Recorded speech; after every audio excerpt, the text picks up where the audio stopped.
All right, it is time for Currently Reading Challenge, weekly wrap up and recap for week number 2. Hey everyone, it is Shannon, and I'm super excited to be here today and to share with you this video. This is going to be me sharing how the second week of the Currently Reading Challenge went for May 2022. During the Currently Reading Challenge, I set myself a certain amount of pages that I want to read per day and per week. Although I go with 5 days a week, that's what works for me. This time around, I am aiming for 65 pages a day, 5 days out of the week, for a total of 325 pages a week. So we will see if I made it to 325 pages. I'll also share some of the other reads that I had this week and a little bit about the week because it was a bit different. But as always, let's get to the books. And as always, I went a bit early there. As always, we are going to look at the least most pages read to the most pages read. And so we're going to start things off with the least pages read for this week. That ended up being 31 pages from The Vikings by Gwyn Jones. And I think I previously kept on saying Vikings, but it's The Vikings. I said Vikings because of the TV show. So The Vikings by Gwyn Jones. This is a non-fiction history book. It is definitely a dense read, but I did make some good progress. It took me a while just to get. I had previously gotten through the several introductions, so I was more into the regular swing of things. I can't remember exactly where I was because I lost my page count. But this is like, I even just really like the chapter headings, like with the styling there. And if I'm not mistaken, I actually ran across a map. Sometimes the notes are as much on the page as the text. So that's the notes on this. And then there's more notes in the back. So this is well referenced, and from the introductions, the author is very well known in their field. So I did get to a map, so I got at least this far into it, which is 58 pages. So I think that might be the same map as this. Oh no, it's a little different than the end pages map. So yeah, so I did really enjoy this. This is a very slow read. That's okay. It is very heavy. That's one of the challenges with this one because it's over 400 pages and it's a hardcover. So that did, sometimes I was kind of like, okay, I'm only going to read a couple of pages of this, and that's fine. So I read 31 pages and I have 340 to go. I wasn't that far into that one as the week started, or as the month started. Along that same theme, I read 33 pages from True Grit by Charles Portis. This is another really beautiful edition. And I haven't really looked at the back too much. So I read 33 pages and I have 109 pages left. This is quite a short book. It's only 159 pages. I'm a little surprised that initially I thought I was going to read a lot from this one, but I decided to keep it a little quieter, and I did let myself off the hook a little bit. This one was initially, when I saw the titles, I'm like, okay, True Grit, I want to finish that.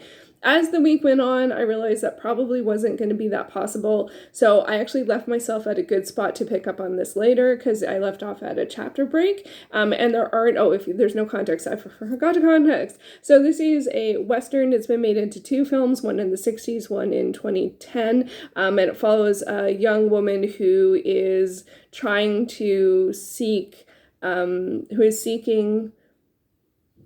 some, I guess there's several different words you could use, but maybe some justice for her family. And she's very straightforward and very forthright, and often gets a lot of people are like, what are you even doing out here? Kind of responses, but she's very direct. And to be honest, like, that's something that I think comes across really well in the films, but in the book, it comes across a little dry. So I was a little surprised at that. Anyway, so I did leave off pretty early on this one, and part of that is because with only 109 pages left, this is a pretty easy candidate down the line to finish it. Even if it comes up in another draw for the Currently Reading Challenge, I think it wouldn't be that hard to get 109 pages. It is a bit of a slower read, but I think in any given month, if this carries over to June or further, I think this would be not a hard one to finish. So I decided to focus on getting more pages read from some of the titles where I had lots of pages left. That's the thing. This time round, all of the books I picked, I had between only 30 and 60 pages read. So there was a lot of pages to go around. So this one I decided to sort of leave it. Also, I realized that even though I'd only read it a couple of times and I wasn't that far into it, like I'm only like 50 pages into it. Yeah, 50 pages into it. I was already having trouble keeping track of who's who in terms of the people that she's been in contact with. So even when I come back to this, I might have to go back and skim and see who's who, just to keep everyone straight, because they do have different roles, and I remember from the movie, so I want to make sure, because it really is a plot-driven story, that I know who's who. So yeah, but still 33 pages read from that. Next up, I read 128 pages. So we're jumping from 30 to 128 pages. 128 pages from The Demon's Lexicon by Sarah Reese Brennan, and I have 178 to go. So I got about halfway through this, and this was a book that I was more focused on this week. One of the reasons why I decided to do this, this is an urban fantasy, YA paranormal. I don't think there's romance in it. There might be. There's some relationship stuff, but so far not really romancy. This is one of the oldest books on my Goodreads TBR. When I was reading a lot of YA paranormal, often romance, but not always. And to be honest, I'm not loving this one. So this one follows two brothers, but there's one, and they're sort of, they're aware of magical and paranormal things. They often help people. They're often on the run. If this is sounding something similar to Supernatural, yes, there definitely feels like an influence there. But the biggest challenge I have with this one is I find the protagonist is not very likable. He's very direct in that he doesn't really care about people other than his brother. And there's also, so they're trying to help. There's a girl and her brother, and his brother wants to help them. He doesn't really want to, but technically it seems like that's sort of what they do. I don't know. And then there is some family history piece, and they have to move around a lot. So anyway, this is like, because the week was a bit more stressful, this was actually a nice read in the fact that because I wasn't enjoying it, I wasn't as much invested in it, and I could sort of roll my eyes at things and just be like, this is ridiculous, or this is so much like Supernatural, or this is whatever. I don't normally read books where that's my approach or tone, or I enjoy that, and I wasn't like hate reading it or anything, and I am just really curious as to, it's just surprising to have a protagonist that really is not that likable or accessible, and even there are some things that were more red flaggy in terms of, being not compassionate at all to someone being bullying and saying a comment like, well, what does he expect for wearing a pink shirt, and sort of things along those lines that feel a bit, as I said, red flaggy.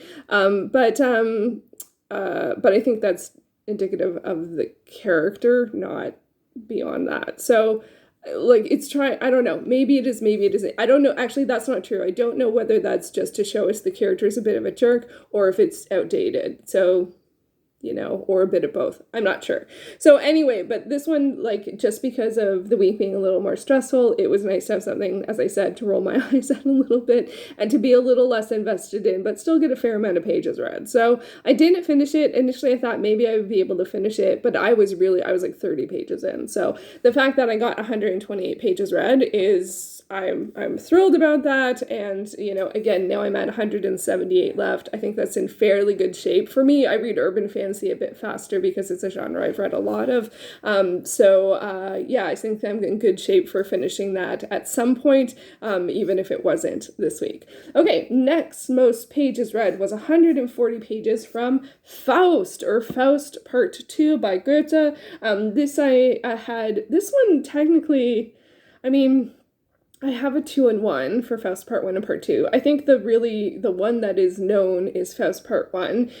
So with Faust Part 2, I don't know, this is on my Those Books exploration, and I'm not quite sure if it was really only one that is sort of what should be on that list. I don't know. Anyway, I should double check that. I think this was from the book Riot Zero to Well Read. Maybe there's more information there. Anyway, so I had already read part 1, so I was starting part 2 from 0 again. I think I was a couple pages in, but I just went back to the beginning, and I read 140 pages, and with 54 left, I really, really, really wanted to finish this one, just because I was so close to the end, but I couldn't do it. It was just, it's too heavy to be able to race through, and to be honest, I didn't totally understand what was going on.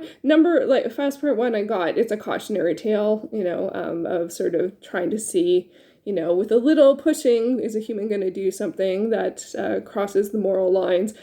Part 2, I'm not sure, but there were some mythology pieces that were really interesting. That's actually what got me. There's like, why is this person here? Why is this going on? This is like so not what I expected. So I didn't necessarily understand what was going on, but I did enjoy some of it. And I read 140 pages, which is not too bad for work that's, it's from the 1770, I think is when it started, at least part 1, so, and translated, so I think 140 pages isn't bad, even though I didn't finish it. It is a play. I forgot to say that. It is a play. So, usually a play I can read in a week, but didn't quite make it this week. Okay, so next, that only leaves one title left, doesn't it? Okay, so the most pages read, this was the biggest surprise. If you asked me what the most pages read was going to be this week, I did not think it was going to be this, and it was. It was The Female Gaze, Essential Movies Made by Women by Alicia Malone. I read 324 pages and I have 0 pages left. 0 pages. I read the whole thing. And to be fair, I actually read the whole thing, which is 408 pages. This was very unexpected. This was my problem title. I couldn't decide what I wanted with this title. It had been on my TBR, or on my currently reading, for 2 years. And I had started it thinking I would read it chronologically from front to back, and then anytime I encountered a film I hadn't watched, go watch the film and then come back and read the entry and then, go on like that. That's not what happened. And thank you everyone who commented about this one and when you would consider this one read. It took me a while to figure out what I wanted from this, because what I actually wasn't wanting necessarily a reading experience from this. What I actually wanted was a film list from this. I wanted a list of films that I could watch, and or all of the films together. So that's what I ended up doing. So I read it from start to finish, and I wrote down, I had the 25 films, and I did put the Letterboxd list of the 25 films that have chapter titles last week in the description box below, and I'll put it again this time. But there actually are 52 films mentioned. I haven't updated the Letterboxd list. I'm not using Letterboxd as much. They have so many ads. I find they actually have like pop-up ads, and I love it as a service for what it can do, but the amount of ads is just making me frustrated. That's a whole other problem situation to deal with. But for this book, so I haven't updated it. It just has the 25 titles that are chapter titles, and then there's an additional 27. So I just went from the beginning, and I did reread the introduction and reread some of the parts that I had read before, and read a bit about some of the films that I had seen, just from the perspective to see, like, is the author someone that I want to build a list or watch a list? Like, what do they have to say about women in film? Do I agree with them? Is there something that is solid enough that, yes, this is something I want to take the list from and work through the list? And so I read it enough to realize that, yes, even just some of the films in this here are great. And I think what happened is I watched Cleo from 5 to 7 and I didn't love it, and that threw me for a loop, and I just sort of didn't come back to this as a title. I see the value in it, but it had something very outdated, and it is from a while ago. And I liked it stylistically, but I didn't super enjoy it. So anyway, but there's tons of films that it mentions that I loved, including Whale Rider and Fish Tank, which is so good, and they're both so good. They're very heavy emotional works. And there's so many more. I can't think of more off the top of my head. So anyway, so I just went through this entire book and I just wrote out a list of all of the titles and all of the years and how long they were, if I provided that information, and who the director was. And one of the things that I want to do this year is watch more films by women directors. So now I have probably, I don't know, it's 52 and I've seen at least 20. So I have at least 32 films that I can go to. They even included Point Break, which is interesting. It's one of the few titles that that has a female director, but it's not, the protagonists are male. And I haven't seen that again. Fascinating entry in this about that film. I sort of skimmed it a little because it's been so long since I have watched it, but very interesting, and I would love to go back to it. Anyway, so this was great, and I really enjoyed it, and actually a lot of the films that weren't under the didn't have their own chapters, that had a shorter entry, were done by contributors. So there was contributors for usually women journalists all across, I think, the States mostly, and that was great too, just to have a whole list, and it included like where they were writing from during the time of this book. And so that's a whole list of, women talking about film that I can research and look up and see, what are they talking about film now. So it was not a reading experience. It was sort of like a different kind of experience, although I will say, fair play, I did end up reading a lot of it. And sometimes I read about the films that I had seen, sometimes I read about the films that I hadn't seen, and sometimes I didn't read about films I've seen, and and a lot of times I sort of skimmed about the films I hadn't seen, because often it would lead with, the important thing about this film is the ending was very blah, blah, blah, like, is different from normal because the choice is blank, like those types of, like, it's not a spoiler-free situation, because it's commentary and talking about film as culture and stuff like that. So anyway, it was great. I'm thrilled. Also, I will say that I ended up reading a lot of this because I ended up having a time where I was at the computer a lot and sort of like waiting. And that is not a situation that normally happens. So I just opened it up on Scribd and opened up my spreadsheet and just started creating a list. And by the time I was like more than halfway through, I'm like, I'm just going to sit here and finish this, aren't I? And I wouldn't do that because that takes more time than I should at the computer. But I just wanted to get it done. So I finished reading it in one day.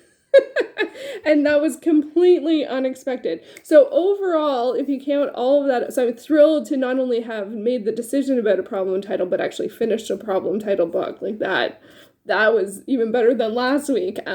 But yeah, I didn't really know that what I wanted from it was the list and the confidence to feel like this is a book where I agree enough with the author that yes, I will, go and seek out the films. Most films, there's always some that I'm like, oh, that's for whatever reason are unavailable or the subject matter is too hard.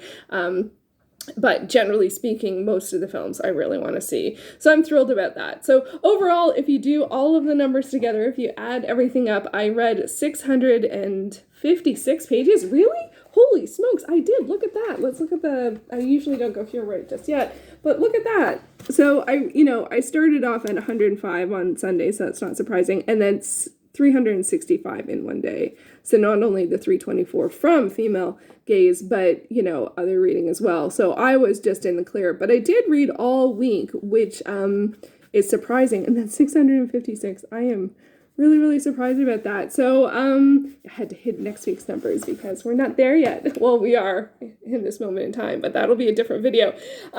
So that leads me to this week was a little bit different than normal because between week 2 and week 3, I actually had a trip to visit my dad. So that was the weekend, Friday, Saturday, Sunday. And so I tried to get my reading in early, and I actually really did accidentally, and I hit my page count way earlier. I did also read a little bit of the Demon's Lexicon over the weekend, but not on the train trip or anything like that. I'm not really, well, it's just, and I knew that with that kind of thing, like it didn't matter to me if I ended up not reading on the weekend at all, because visiting was more important.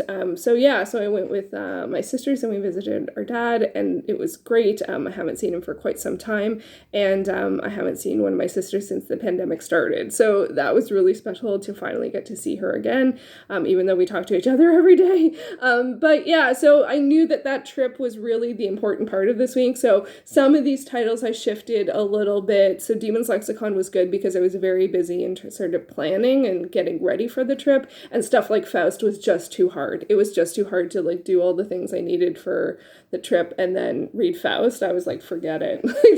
Demon's Lexicon. Like it was just sort of the perfect pick. And then finishing that, I finished it, The Female Gaze on Monday. I mean, it was just like it just ended up working out that way. So that means for week 3, I have, that's one of the reasons why this is going up late, is for week 3, I needed a fair amount of rest and recovery time, which I still need more of. But hopefully that will also equate a fair amount of reading time. And initially this trip wasn't going to be in May, but it got rescheduled. And I was just like, I'm just going to make things work. So that's why this video is late. But, I mean, life stuff happens and we need to shift, and that was really important, and so I'm really glad that I got to do that, and and so I'm glad I made this work the best way that I can. Even if this video ended up going up late, that's fine. And even if I ended up not reading a lot last week, like even what's so 3, because if I read 0 pages from The Female Gaze, I wouldn't have hit I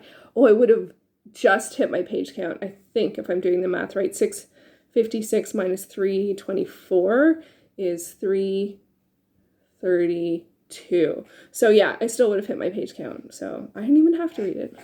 But I did one finish. If there was one thing to finish this week, that was it. So just quickly, I'm just going to share a little bit about the rest of the reading I did last week. So I also read a couple pages from Les Miserables. I read 21 pages. My goal is 25 a week, but I'm being a little flexible with that, especially last week being what it was. And also, if I get to a good spot to leave off for a couple of days, I'm fine with that. I'm actually hoping to finish this 3rd book in May, so wish me luck on that.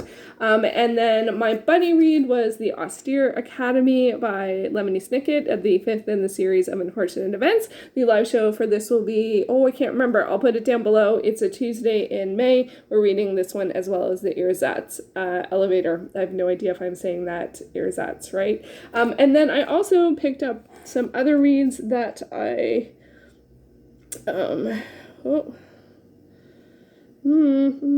books read. I think books read would be easy to find. I also read A Man and His Cat. I read this because Di from Diasis 19 is her monochrome manga club, has 2 selections every month, and this is one of the selections, and I'm really thrilled that both of the selections for this month were available at my library. This was available right away, so I did read it right away. It is a wonderful sort of slice of life, a man who decides to, get a cat, and they're just both so very happy, and it was a lovely, delightful, warm, just nice, funny, pet lover, kind of humor, and daily life kind of stuff. That was wonderful. I absolutely loved it. So that was a joy. I can't remember the other title. I think it's The Fox and the something. I'm still waiting for that to come in from my library. I'll leave a link to her announcement video up above as well as down below if you would like to join in. And then I did read a romance this week. I read The Undoing of Daisy Edwards by Marguerite Kay. This is a 1920s-ish set, interwar. Is that what they call it? The interwar period. I really like this one. I'll link my Goodreads review because I actually had some thoughts on it. I'm trying to read more Harlequin historicals, and I've been working with the Undones because they are novellas. I've read Marguerite Kay before, and I enjoyed her work. And so I decided to pick this one. So I'm trying to maybe slightly read one romance a week, sort of, at least of the Undones, if a romance doesn't come up in the roster. And did not come up. Faust, Demon's Lexicon, True Grit, Vikings, Female Gaze, no romance there. So I added it in, and I quite enjoyed this one. I thought it was more serious in terms of the life experience that both of the protagonists had, but also had a lot of I don't know, I just really liked it. I'm really enjoying reading The Undones, and I feel like they're a great way to try out new authors, even though I had read that author before. So I think that's it. Did I get all of the things? Yeah, I think I got all of the things.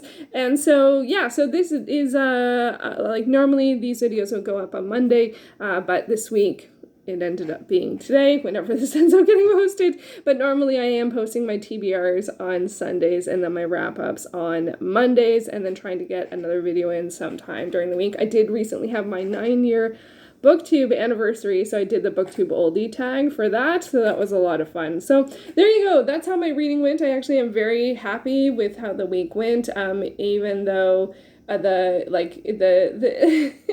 were heavier works and works I was less enthused. That's not true. Was I less enthused? I don't know. I can't remember. At this point, it's a week and a half ago when I chose the books. But I think the week went well. I hit my numbers for sure. I made a decision about a problem title. I got a couple of extra reads in, and I ended up doing a family visit. So I think that's all in all, that ends up being a really good week. So hopefully week 3 will be good as well. Who knows? It will have a lot of rest and recovery time, so could be reading, could be, watching lots of movies. I have no idea. So, well, I do kind of know because I'm in the middle of that week, but now I need to wrap up.